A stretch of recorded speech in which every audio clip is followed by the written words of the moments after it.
ईचागढ़ विधानसभा आणि कोल्हान क्षेत्र। मैं यूं कहूं कि कोल्हान की शेरनी जो बार बार आप सुनते थे, देखते थे कि जेबी केसेस की एकमात्र शेरनी जो बेबी महतो जी है, जो कोल्हान की शेरनी है, वो आज कोल्हान ईचागढ़ विधानसभा क्षेत्र में मौजूद है। आज यहाँ वार्षिक करम महोत्सव, हालांकि कर्मा का त्यौहार विगत दूसरे दिन आज खत्म हुए है, लेकिन आज यहाँ वार्षिक करम महोत्सव में आज ये उपस्थित है और ये इनका क्षेत्र है। और ये कोल्हान की क्षेत्री क्या कुछ कहती है ईचागढ़ विधानसभा के बारे में, कोल्हान क्षेत्र के बारे में, ये हम जानेंगे। लेकिन ये सबसे पहले जानना दिलचस्प है, क्योंकि जो भाषा संस्कृति आपको रांची में मिलेगा, जो आपका कोयलांचल क्षेत्र में मिलेगा, उससे हटके अभी ये आपका ये क्षेत्र ईचागढ़ क्षेत्र में है। क्या कुछ कहती है, आइए हम जानते हैं। जोहार आपका। जोहार और आपके चैनल के माध्यम से सभी को जोहार। आज ईचागढ़ क्षेत्र में आप जो है अपने कोल्हान क्षेत्र में क्या कुछ कहना चाहेंगे लोगों को? यही कहना चाहेंगे कि जितना हमारा संस्कृति, हमारा परंपरा है, इसको बचा के रखना है। क्योंकि लोग अभी का जनरेशन में क्या होता है, सब पढ़ाई लिखाई करते हैं, पढ़ रहे हैं, लिख रहे हैं और फिर बाहर जा रहे हैं पढ़ने, और आने के बाद अपना मतलब रूप रंग पूरा रुतबा पूरा बदल दे रहे हैं। माना कि वो एजुकेटेड हो रहे हैं, पढ़ रहे हैं, लिख रहे हैं ज़्यादा, तो लेकिन पढ़ना लिखना इसका मतलब ये नहीं कि अपना अस्तित्व को भूल जाना। पढ़ने लिखने का मतलब पढ़ो, लिखो और समझो, और समझने के बाद अपना जो अस्तित्व, अपना धरोहर है, उसे भी बचाओ। पढ़ने का मतलब क्या है, पहले जितने हमारे पूर्व लोग थे, वो लोग पढ़े लिखे नहीं थे, लेकिन वो लोग पूरी अच्छी तरह से अपना संस्कृति, अपना परंपरा को बचा के रखते थे, और अपना जो धरोहर है, अपना झारखंड का अपना धरोहर, उसे भी संभाल के रखते थे। देखिए, आप इस कोल्हान के क्षेत्र में कोल्हान की शेरनी भी कहे जाते हैं, पूरे झारखंड में आप जो है पॉपुलर है, एक चर्चित चेहरा भी है। अभी मैं आ रहा था, चांडिल डैम आपका जो है स्वर्णरेखा नदी से जो निकलती है, वो नजदीक पता चला कि यहाँ विस्थापन की एक बहुत बड़ी समस्या है। इस चीज को लेके आपने अब तक क्या कदम उठाए हैं? यहाँ पे विस्थापितों ने एक धरना प्रदर्शन किया था, उसमें मैं भी शामिल थी, आई थी वहाँ पे। और देखिए, ये वाला बहुत बड़ा दर्द है, क्योंकि मैं ज़्यादा कुछ तो विस्थापित के बारे में नहीं जानती हूँ, क्योंकि मेरा राजनगर प्रखंड पड़ता है, सरायकेला विधानसभा मेरा पड़ता है, ये ईचागढ़ विधानसभा है। लेकिन जो आंखों देखा देखती हूँ, न्यूज़ में जो चीज़ देखती हूँ कि यहाँ जब बारिश का मौसम आता है तो सबके घरों में पानी घुस जाता है, लोग पूरा इधर उधर होने लगते हैं, लोगों को रहने का जगह नहीं होता है, पूरा घर तक पूरा घुटना से ऊपर पानी रहता है। तो ये बहुत बड़ा समस्या है, क्योंकि देखने के लिए डैम भी इतना बड़ा बना दिया, लेकिन ना यहाँ के लोगों को बिजली का सुविधा दे रहा, ना पानी का सुविधा दे रहा, कुछ भी नहीं। और ऊपर से जब बारिश का मौसम आ रहा है तो परेशानी, ऊपर से परेशानी ही परेशानी।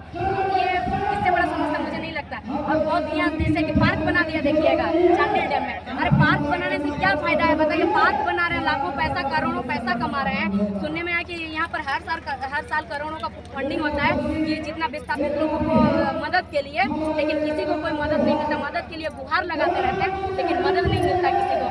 सब एकदम बरसात का सीजन में इतना बुरा स्थिति रहता है कि पूछने एकदम बताने लायक नहीं है, इतना बुरा स्थिति रहता है। देखिए, आप इस क्षेत्र में यहाँ जहाँ देखा जा रहा है कि यहाँ का जो मदर लैंग्वेज है वो बंगाली है।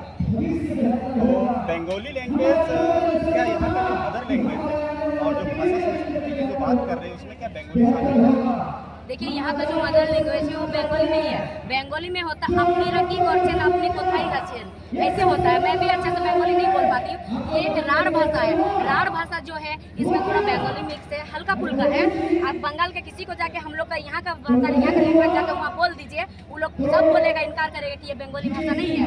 इसमें कुरमारी मिक्स होता है, थोड़ा कोरठा भी मिक्स होता है, थोड़ा हल्का हिंदी मिक्स होता है, और हल्का बंगाली भी, सब भाषा ये सब मिक्स होकर ये भाषा, ये राढ़ भाषा है। इसमें क्या होता है कि अगर जिस इंसान में सहने का क्षमता नहीं है, राढ़ भाषा से उसको प्यार से बात कीजिए ना, गुस्सा जाएगा। ये बहुत राढ़ भाषा है, कठोर वाला भाषा है। इसीलिए आप लगता है पूरा कठोर नजर आता है। हाँ, इसीलिए सर लगता होगा कठोर, क्योंकि हमारा भाषा ही ऐसा है। ऐसा ही है।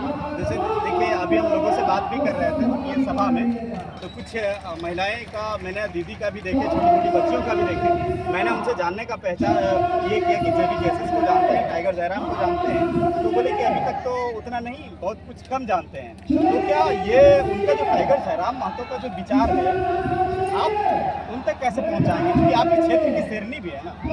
देखिए, यही तो हम लोग कर रहे हैं, उन पर टाइगर दादा का विचार पहुंचाने का। देखिए, टाइगर दादा बड़ा बड़ा प्रोग्राम करते, सभा करते, लेकिन जितने हमारे बुजुर्ग लोग हैं, दादा दादी लोग हैं, फिर छोटे छोटे बहनें हैं, हैं, महिलाएं हैं, वो लोग प्रोग्राम में नहीं शामिल हो पाती है। हमारे भाई दादा लोग चले जाते हैं एक बाइक में 3 या 4 जन, 4 जाने के 3 पूरा लटक के चले जाते हैं। लेकिन अपना घर से एक महिला को भी लेके जाना चाहिए, वो लोग लेके नहीं जाते। और गाँव करके आप देख रहे हैं कि परिस्थिति कैसा है, और सबके पास ऐसा स्मार्टफोन भी नहीं है कि वो लोग फोन में भी देख पाए। तो वो लोग को जन जागरण करने का मतलब यही है कि जन जन तक बात को पहुँचाना, टाइगर दादा की विचारधारा को पहुँचाना। यहाँ के जो कुछ राजनीतिक मुद्दों की भी बात करें कि यहाँ का जो राजनीतिक मुद्दा है विधायक उनको लेकर क्या? देखिए, यहाँ का जो विधायक है वो एक महिला है, मैं उनका बहुत सम्मान करती हूँ। और वो एक शहीद परिवार से है, जो शहीद हमारे वीर शहीद निर्मल महतो थे, झारखंड के मसीहा, उनके ही भाई के पुत्र उनका भाई का बीबी है, सविता महतो है। तो उनको जब यहाँ के लोगों ने सपोर्ट किया, उनको वोट दिया, उनको जिताया कि चलिए एक शहीद परिवार से है, उनका जो हस्बैंड है, उनका पति है, वो भी इस क्षेत्र से विधायक रह चुके थे, वो एक समय मुख्यमंत्री जी भी रह चुके थे। तो उनका देहांत के बाद उनका बीबी को सांत्वना दिया, सबने जिताया, सपोर्ट किया। तो अभी उनको उसका गलत फायदा नहीं उठाना चाहिए। अभी देखिए यहाँ का सड़क कैसा है, यहाँ का विस्थापित लोग का दर्द उनको समझना चाहिए। यहाँ का विस्थापितों का दर्द नहीं समझ रही है।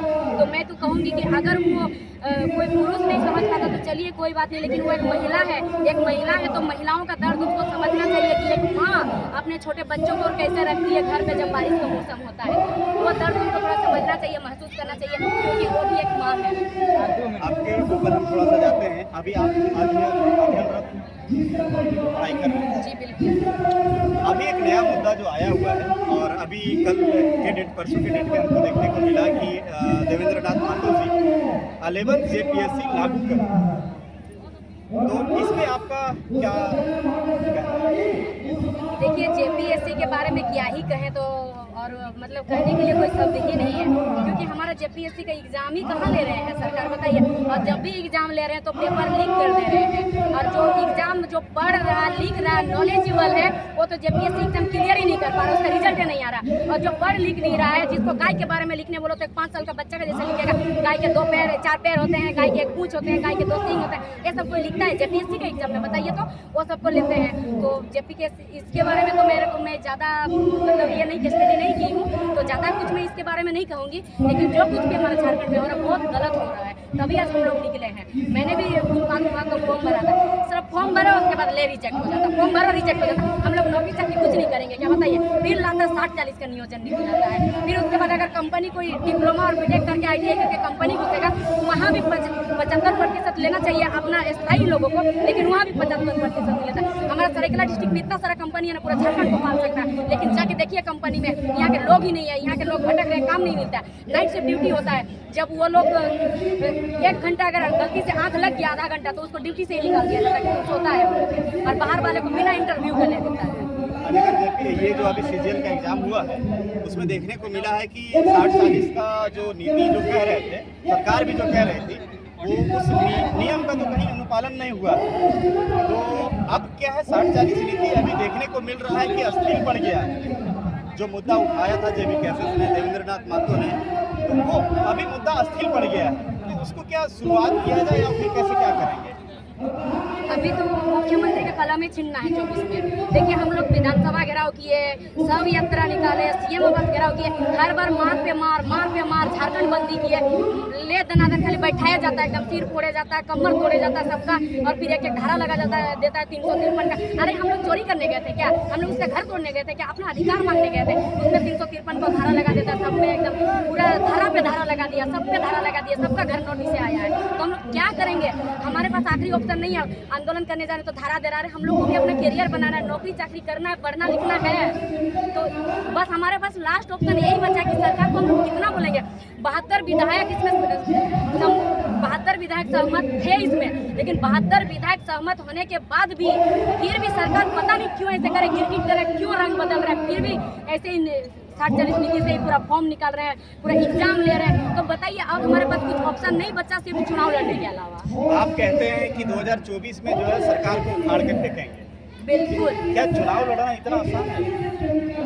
आसान नहीं है, लेकिन प्रयास करना भी कोई ये नहीं। अभी देखिए, JB केसेस का जो पूरा 5 जो प्रमंडल है, 5 जगह तो अभी उसका विचार पहुंचा नहीं है। सभाएं 5 जगह अभी तो पहुंची नहीं है। अभी कोल्हान क्षेत्र में आज हम देख रहे हैं तो यही सब देखने के लिए हम कोल्हान क्षेत्र भी आए, तो हर जगह तो पहुंचा नहीं है। तो अभी 81 विधानसभा में चुनाव लड़ना और कम से कम 81 विधानसभा में 42 से 43 विधायक लाना एक सरकार बनाने के लिए, तो क्या लगता है कि आप लोग जो कहते हैं 2024 में कर लेंगे